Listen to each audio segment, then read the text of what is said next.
जय हिंद दोस्तों। तो आप सभी का स्वागत है हमारे YouTube चैनल गुरुड़ पर। आज हम आपके लिए एसएससी जीडी कांस्टेबल के एग्ज़ाम में आने वाले क्वेश्चंस को छांट कर लाए हैं। तो चलिए देखते हैं आज के क्वेश्चंस को। तो आज का जो पहला क्वेश्चन है वो है कि निम्न में से कौन सी सभ्यता अपने नगर नियोजन के लिए प्रसिद्ध है। तो इसके ऑप्शंस देखते हैं। ऑप्शंस है सिंधु घाटी सभ्यता, मेसोपोटामिया सभ्यता, या फारस सभ्यता, या मिस्र सभ्यता। तो इसका जो राइट आंसर हो जाएगा वो क्या होगा, वो होगा सिंधु घाटी सभ्यता। ठीक है। अगला क्वेश्चन। अगले क्वेश्चन में पूछा है कि इतिहास के आरंभिक काल को क्या कहा जाता था। ठीक है। तो इसके ऑप्शंस है पूरा पाषाण काल, मध्य पाषाण काल, या लघु पाषाण काल, या नव पाषाण काल। तो इसका जो राइट आंसर हो जाएगा वो क्या हो जाएगा, पूरा पाषाण काल। ठीक है। अगला क्वेश्चन। अगले क्वेश्चन में पूछा है कि भीमबेटका गुफा किस राज्य में स्थित है। तो इसके ऑप्शंस है तेलंगाना, कर्नाटक, ओडिशा, या मध्य प्रदेश। तो इसका जो राइट आंसर होगा वो होगा मध्य प्रदेश। ठीक है। अगला क्वेश्चन। अगले क्वेश्चन में पूछा है सिंधु घाटी सभ्यता की लिपि कौन सी थी। तो इसके ऑप्शंस देखते हैं। ऑप्शंस है तमिल, खरोष्टी, या अज्ञात, या इनमें से कोई नहीं। तो इसका जो राइट आंसर होगा वो होगा अज्ञात, यानी जो सिंधु घाटी सभ्यता थी उसकी कोई लिपि नहीं थी। ठीक है। अगला क्वेश्चन। और ये जो इसकी इन्फॉर्मेशन है वो है सिंधु लिपि में लगभग 64 मूल चिन्ह 250 से 400 तक अक्षर है जो सेल खड़ी के, यानी सेल खड़ी के जो आयताकार मोहरे हैं उनके तांबे आदि पर मिलते हैं। और ये चित्रात्मक है और अभी तक इनको पढ़ी नहीं गई है, यानी ये चित्रात्मक रूप में है। ठीक है। अगला क्वेश्चन। अगले क्वेश्चन में पूछा है कि मोहनजोदड़ो का स्थानीय नाम क्या है, यानी इन्हें स्थानीय भाषा में क्या कहा जाता है। तो इनके ऑप्शंस है रेगिस्तान का टीला, या नदी मुख भूमि का टीला, या मृतकों का टीला, या जीवन का टीला। तो इसका जो राइट आंसर होगा वो होगा मृतकों का टीला। ठीक है। अगला क्वेश्चन। अगले क्वेश्चन ने पूछा है कि इनमें से कौन सा सिंधु घाटी सभ्यता का एक बंदरगाह शहर माना जाता है। तो इसके ऑप्शंस है हड़प्पा, लोथल, या रोपड़, या बनावली। तो इसका जो राइट आंसर होगा वो होगा लोथल। लोथल को ही सिंधु घाटी सभ्यता का एक बंदरगाह माना जाता है, यानी पतन नगर। ठीक है। अगला क्वेश्चन। अगले क्वेश्चन में पूछा है सिंधु घाटी सभ्यता में कालीबंगा निम्नलिखित में से किसके लिए प्रसिद्ध है, यानी कालीबंगा की अपने को विशेषता बतानी है। ठीक है। तो इसके ऑप्शंस है चट्टान कटौती की वास्तुकला, या बंदरगाह, या कपास की खेती, और चौथा ऑप्शन है मिट्टी के पात्र। तो यही इसका राइट आंसर हो जाएगा, मिट्टी के पात्र के लिए। और कालीबंगा कालीबंगा है चूड़ियों के लिए भी प्रसिद्ध है। ठीक है। अगला क्वेश्चन। अगले क्वेश्चन में क्या पूछा है, अगला क्वेश्चन पूछा है कि किन तीन वेदों को ठीक है वेदों को संयुक्त रूप से वेद त्रयी कहा जाता है। तो इसके ऑप्शंस है ऋग्वेद, अथर्ववेद, या यजुर्वेद।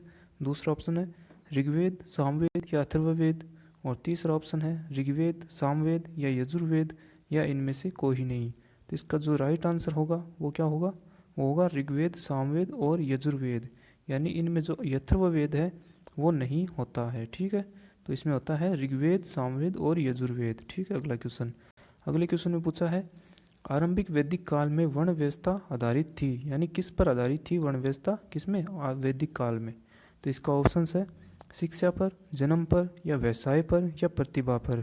तो इसका जो राइट आंसर होगा वो होगा व्यवसाय पर, यानी वैदिक काल में जो वर्ण व्यवस्था थी वो किस पर थी, व्यवसाय के आधार पर स्थित थी।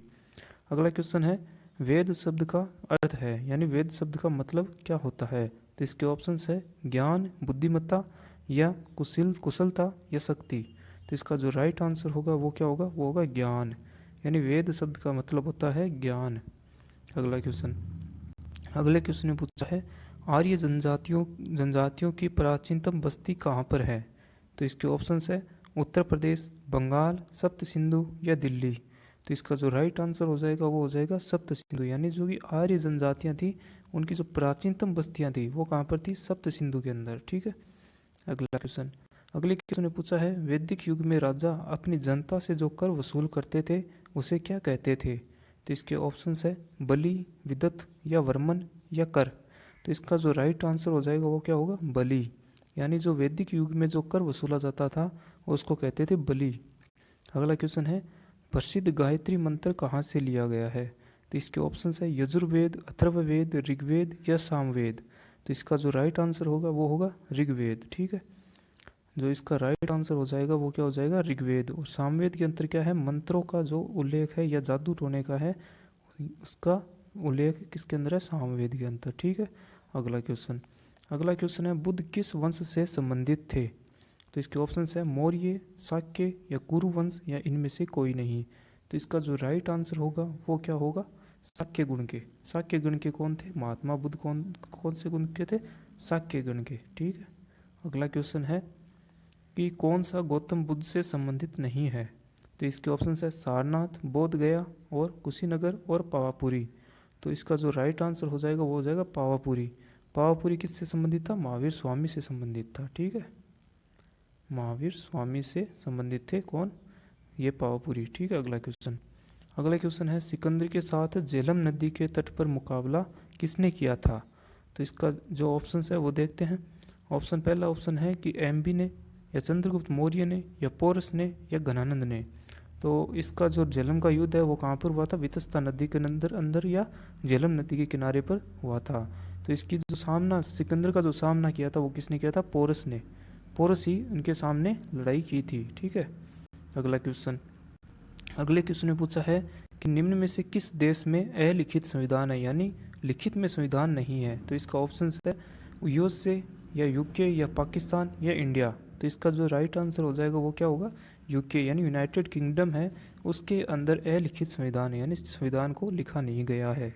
अगले क्वेश्चन में क्या है, प्रथम केंद्रीय विधानसभा का गठन कब किया गया था। तो इसके ऑप्शन है 1922, 23, 21 या 20। तो इसका जो राइट आंसर होगा वो क्या होगा, 1921। ठीक है, अगले क्वेश्चन में पूछा है भारत की संविधान सभा किसके कहने पर बनाई गई थी। तो इसके ऑप्शन है वेवल प्लान, क्रिप्स मिशन या कैबिनेट मिशन या इनमें से कोई नहीं।